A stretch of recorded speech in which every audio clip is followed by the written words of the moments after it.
Dalam heningnya waktu, ketika hiruk-pikuk dunia perlahan mereda, manusia kembali menundukkan diri di hadapan Sang Pencipta.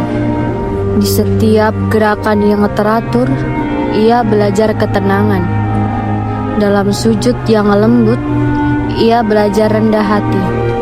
Dan dalam doa yang lirih, ia belajar meminta petunjuk agar langkahnya senantiasa berada dalam kebaikan.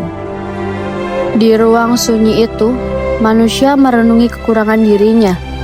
Ia mengakui kesalahan, memohon ampun, dan berharap diberi kekuatan untuk berubah menjadi pribadi yang lebih baik. Saat kedua tangan terangkat, ia tidak hanya memikirkan dirinya sendiri, tetapi juga orang-orang yang ia sayangi, tetangga yang ia temui setiap hari, bahkan mereka yang pernah melukai hatinya.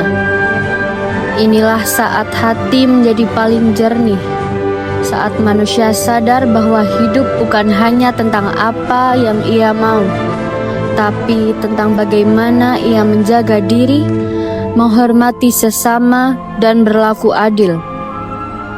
Dari sujud yang paling dalam, ia mengingat kembali siapa dirinya dan untuk apa ia hidup. Namun, kebaikan tak selalu hadir dalam bentuk yang besar. Kadang, ketika kita melakukan kesalahan kecil, seperti menabrak seseorang dan menjatuhkan barang miliknya, disitulah kesempatan untuk memperbaiki diri muncul dengan meminta maaf, dengan membantu menguliti kertas-kertas yang berserakan.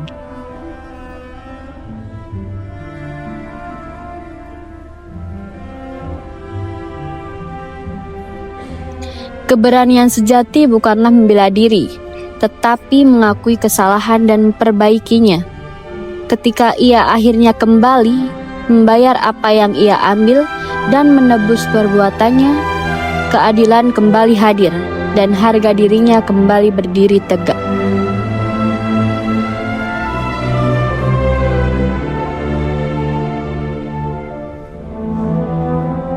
Dalam hubungan manusia, perbedaan dan emosi sering muncul seperti badai kecil. Ada marah, ada salah paham, ada kata-kata yang melukai tanpa maksud.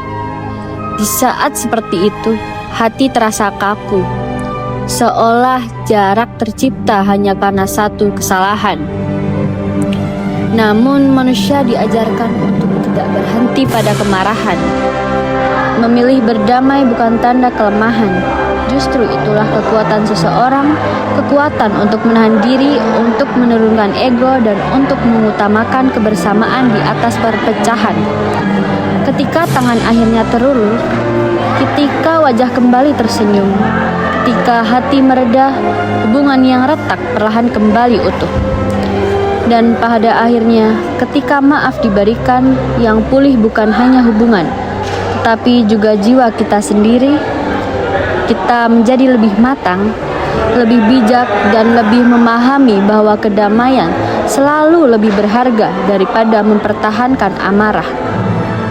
Inilah perjalanan seorang manusia, mendekat pada Tuhannya, menjaga sesamanya, menegakkan keadilan, memilih jalan yang damai, dan mengutamakan kebaikan dalam setiap langkah.